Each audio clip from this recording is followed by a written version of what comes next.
Assalamualaikum warahmatullahi wabarakatuh. Selamat pagi, selamat siang, selamat malam semuanya. Di sini dengan saya Andini Fitrian Romalasari atau biasa dipanggil dengan Andini dari kelas 5 A3 Manajemen Pemasaran dari Universitas Islam Kediri. Nah, untuk memenuhi tugas dari salah satu mata kuliah saya, yakni riset pemasaran, saya ingin menjelaskan sedikit tentang ruang lingkup riset pemasaran. Sebelum kita masuk ke materi, kita perlu mengetahui dulu tentang riset dan pemasaran. Nah, riset sendiri adalah proses mengumpulkan dan menganalisis informasi maupun data secara sistematis. Sedangkan inti dari marketing sendiri adalah identifikasi pada kepuasan dan kebutuhan dari pelanggan. Nah, kita tadi kan sudah mengetahui pengertian dari riset maupun pemasaran itu sendiri. Nah, sekarang kita masuk ke pengertian riset pemasaran. Riset pemasaran atau research marketing adalah suatu kegiatan penelitian yang sistematis yang dimulai dari perumusan masalah, tujuan penelitian, pengumpulan data, dan informasi serta pengolahan data. Nah, dari pengumpulan data tersebut, perusahaan dapat menyimpulkan data untuk membuat strategi pemasaran lebih valid dan sesuai dengan tujuan perusahaan. Nah, data-data yang dikumpulkan tadi harus berupa data-data yang sesuai dengan kebutuhan serta sesuai dengan apa yang terjadi di lapangan seperti itu. Selanjutnya, apa manfaat riset pemasaran bagi perusahaan? Apa sih manfaat riset pemasaran bagi perusahaan? Nah, manfaat riset pemasaran bagi perusahaan adalah untuk evaluasi serta menentukan strategi yang tepat. Nah, setelah perusahaan mempunyai usaha dan sudah melakukan riset pemasaran.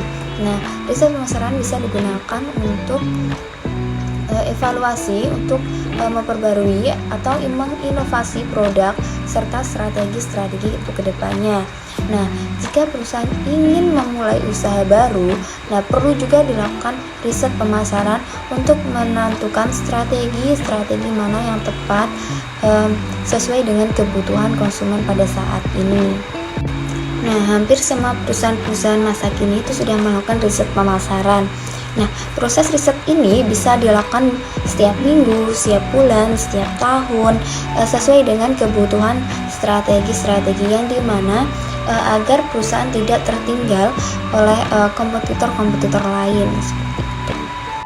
Selanjutnya, kita masuk ke tujuan riset pemasaran. Nah, yang pertama itu ada memahami kebutuhan konsumen, yang dimana itu kebutuhan konsumen kan sangat berbeda-beda.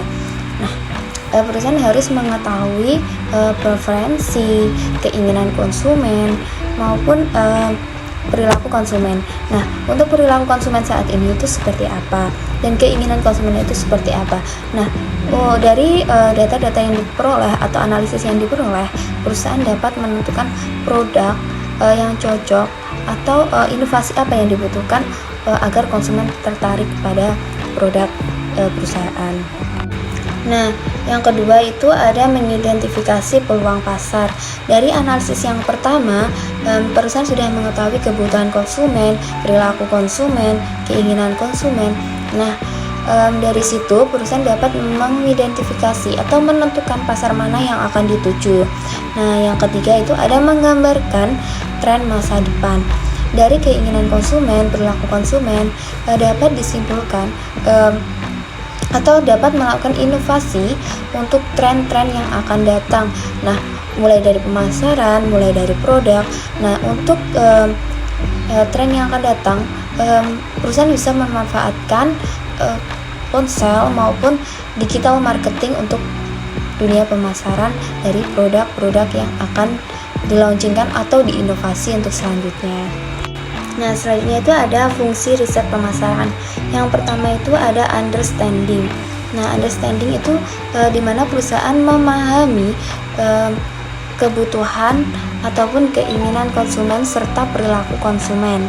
Nah, dan juga keluhan-keluhan konsumen. Nah, untuk menjalankan fungsi ini, riset pemasaran seringkali menggambarkan kebiasaan atau perilaku konsumen serta harapan dari kebutuhan konsumen itu sendiri. Fungsi riset pemasaran yang kedua yaitu ada prediksi.